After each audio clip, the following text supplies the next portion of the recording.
बिस्मिल्लाहिर्रहमानिर्रहीम। अस्सलाम वालेकुम स्टूडेंट, वेलकम करते हैं आप सभी को आप ही की YouTube channel chemistry with Mulhim Sabir पर। स्टूडेंट, हमने स्टार्ट किया था क्लास 9 केमिस्ट्री का chapter number 3 periodic table and periodicity of properties. तो उससे हम डिस्कस कर रहे थे क्लासिफिकेशन ऑफ पीरियोडिक टेबल। तो फर्स्ट क्लासिफिकेशन हम लोगों ने किसकी स्टडी की? क्लासिफिकेशन में से फर्स्ट हम लोगों ने स्टडी किया क्लासिफिकेशन डोब्रिनर साहब का, जिन्होंने एलिमेंट क्लासिफाई करने के लिए अपना एक ला दिया, डोब्रिनर ला ऑफ ट्राइड्स। तो उनका ला जो है वो भी फेल कर गए उनकी लिमिटेशन की वजह से। तो फिर उसके बाद आ गए हमारे पास न्यूलैंड साहब, उनकी क्लासिफिकेशन भी हम लोगों ने प्रीवियस लेक्चर में 2-3 लेक्चर में डिटेल से ही डिस्कस किया था। तो उसके बाद आ गए हमारे लोथर मियर साहब। लोथर मियर साहब ने एलिमेंट क्लासिफिकेशन के लिए अपने एक एक्सपेरिमेंट दिया। वो उनके एक्सपेरिमेंट में उनका एम क्या था, वो क्या देखना चाहते थे? उनका मकसद था कि एटम्स का जो मास है उनके और इनकी का जो वॉल्यूम है उनके बीच में वो रिलेशनशिप देखना चाहते थे। जब फाइनली वो किस रिजल्ट पर पहुंचे तो उन्होंने देखा कि एलिमेंट्स के जो एटम हैं उनके एटॉमिक मास और एटॉमिक वॉल्यूम के दरमियान जो रिलेशन है वो किस चीज़ पर डिपेंड करता है। मतलब जैसे कि हम लोगों ने जनरल मैटर के लिए पढ़ा कि जनरल मैटर में अगर हम देखें किसी भी चीज़ का, अगर हम वजन इंक्रीज़ करें, वेट इंक्रीज़ करें तो उनका वॉल्यूम भी ऑटोमेटिकली इंक्रीज़ होगा, या अगर डिक्रीज़ करें तो उनका वॉल्यूम भी डिक्रीज़ होगा। ये एक सिंपल सा ही फिनोमेना है। तो वो ये देखना चाहते थे कि एटम्स के लिए कि एटम की दुनिया में इसका क्या सीन है। तो उन्होंने अपने एक्सपेरिमेंट में देखा कि अगर हम किसी एटम का वेट जो है, उनका मास जो है वो इंक्रीज़ करें तो उनका वॉल्यूम जो है वो भी इंक्रीज़ होगा, लेकिन किस तरह? पीरियाडिकली। तो उस वक्त के जो तो इस एक्सपेरिमेंट के बेस पर उस वक्त के जो नॉन एलिमेंट थे उन्होंने उसको क्लासिफाई किया। उस वक्त टोटल 63 एलिमेंट नॉन थे और उन्होंने 63 में से 56 एलिमेंट को क्लासिफाई किया, एक ग्राफिकल फॉर्म दिया 1869 में।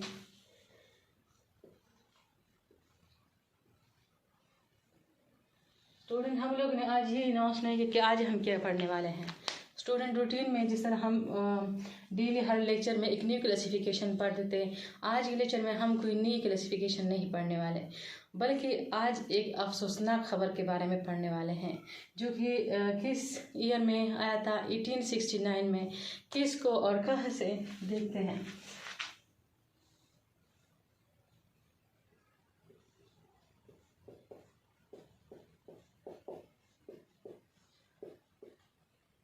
स्टूडेंट, लोथर मियर जो थे एक जर्मन साइंटिस्ट थे,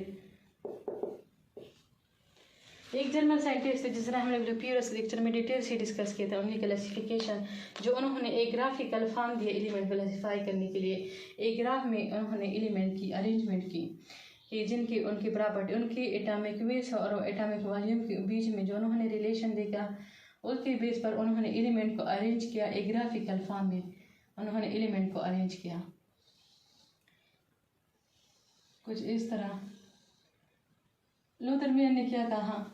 लूथर मियर ने कहा कि जिन एलिमेंट्स है जो इस ग्राफ में जिनकी पोजीशन सेम है, एक ही जगह पे आ रहे हैं, मतलब फॉर एग्जांपल जो एलिमेंट जो है पीक्स पर आए हैं, इनकी प्रॉपर्टीज आपस में सेम होगी।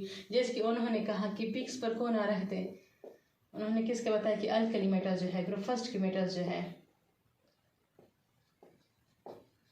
Alkali metal. फिर उन्होंने कहा कि असेंडिंग ऑर्डर में पीक्स के जो असेंडिंग ऑर्डर हैं उनमें उन्होंने कहा कि हेलोजेंस की पोजीशन बताई कि जो कि पीक्स पर कि जो असेंडिंग ऑर्डर में जो है,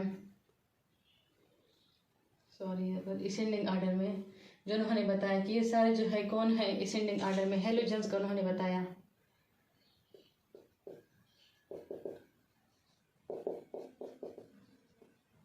हेलोजेंस का।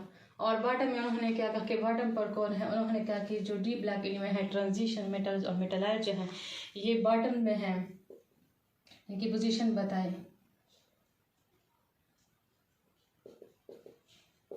Metalite and transition metals.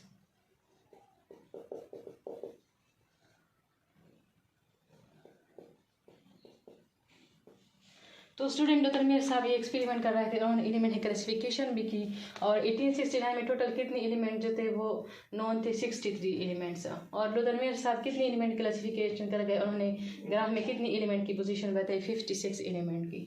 तो जो अब हम लोगों ने कहा कि अफसोसनाक खबर क्या थी कि बस हमें इस चीज़ की वेट थी लोतरमियर साहब को कि बस उन्होंने पब्लिश ही करना था ये ग्राफिकल फॉर्म में जो उन्होंने एलिमेंट क्लासिफिकेशन की।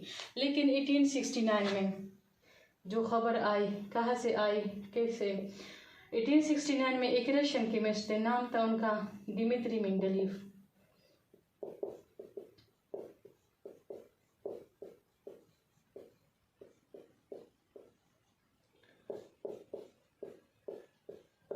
रशियन थे वो, सेम 1869 में इसी ईयर में वो भी इस चीज़ पर काम कर रहे थे।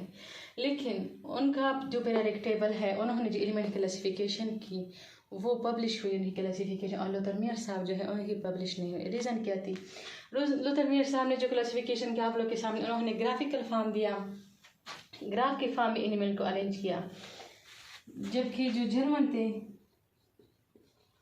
और ये जो जर्मन से थे उन्होंने टेबल के फॉर्म में एलिमेंट क्लासिफिकेशन की। उस वक्त जो उन्होंने एलिमेंट थे टोटल कितने थे, 63, और लोतरमियर साहब ने कितने एलिमेंट को क्लासिफाई किया इस ग्राफ में, 56 एलिमेंट की पोजीशन बताई। और जो रशियन थे उन्होंने टेबल के फॉर्म में टोटल कितनी एलिमेंट क्लासिफिकेशन की, उन्होंने 63 में से 63 एलिमेंट उनको क्लासीफाई किया। तो ये लोतरमियर साहब के लिए मतलब परेशानी की बात थी, लेकिन नहीं थी, ये उनकी बदकिस्मत थी, क्योंकि अगर वो थोड़ा सा और सोच लेते, जो उन्होंने ग्राफिकल फॉर्म एलिमेंट क्लासिफिकेशन की, उन्होंने सब एलिमेंट की ग्रुपिंग बताई, लेकिन अगर वो थोड़ा सा और सोच लेते और हमें टेबल देते तो उनकी क्लासिफिकेशन जो है 1869 में, क्योंकि वो बहुत बड़ा काम कर गए थे, वो पब्लिश हो जाता। लेकिन मेन रीज़न क्या थी, मेन ड्रॉबैक क्या थी कि उन्होंने ग्राफिकल फॉर्म में दिया और डिमित्री साहब जो थे उन्होंने टेबल के फॉर्म में दिया। ये देखिए उनका ग्राफिकल फॉर्म जो है 56 एलिमेंट टोटल में से 56 के उन्होंने पोजीशन बताई एलिमेंट्स की, अरेंजमेंट की। लेकिन अगर देखिए 56 एलिमेंट में हर एक की, ये तो हम लोगों ने ग्रुप्स की बात कर ली कि अल्कली मेटल्स जो है फर्स्ट ग्रुप, सेकंड ग्रुप की, हेलोजेंस की बात की, मेटालाइट की हम लोगों ने मेन पोजीशन बताई कि पीक्स पर होंगे या असेंडिंग आर्डर के पीक्स के असेंडिंग आर्डर पर होंगे या डिसेंडिंग आर्डर पर होंगे या बॉटम में होंगे। लेकिन हर एक एलिमेंट्स की स्पेसिफिक पोजीशन जो है इसमें याद करना या इनकी प्रॉपर्टी स्टडी करना काफ़ी मुश्किल काम है। इन पहाड़ियों की चोटी पर या पहाड़ियों के दामन पर इन्होंने पहाड़ से बनाए थे ग्राफिकल फॉर्म। लेकिन डिमित्री साहब जो थे उन्होंने टेबल पर रख दी सारे एलिमेंट्स को, उस वक्त के जो नॉन थे 63 और जो अननोन एलिमेंट थे उनके लिए फ्री स्पीसीज भी छोड़ी। लेकिन हम इनका डिमित्री साहब का जो टेबल है हम अपने नेक्स्ट लेक्चर में डिटेल से डिस्कस करेंगे। और इस लेक्चर का मकसद था हमारा आज के लेक्चर का कि लोतरमियर साहब और डिमित्री साहब में लोतरमियर का क्यों पब्लिश नहीं हुआ और डिमित्री का क्यों पब्लिश हुआ। इनकी मेन रीज़न और मेन ड्रॉबैक्स जो थी लोतरमियर साहब की, मेन ड्रॉबैक्स यही थी कि उन्होंने ग्राफिकल फॉर्म में दिया था पीरियोडिक टेबल क्लासिफिकेशन भी उन्होंने ग्राफिकल फॉर्म में दी। तो ये एक मेन रीज़न थी लोतरमियर साहब की पब्लिश ना होने की और डिमित्री साहब की जो पब्लिश हुई।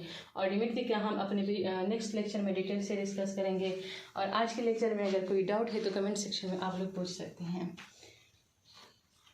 तो इंशाल्लाह मुलाकात होगी अपने नेक्स्ट लेक्चर में, तब तक के लिए अल्लाह हाफ़िज़।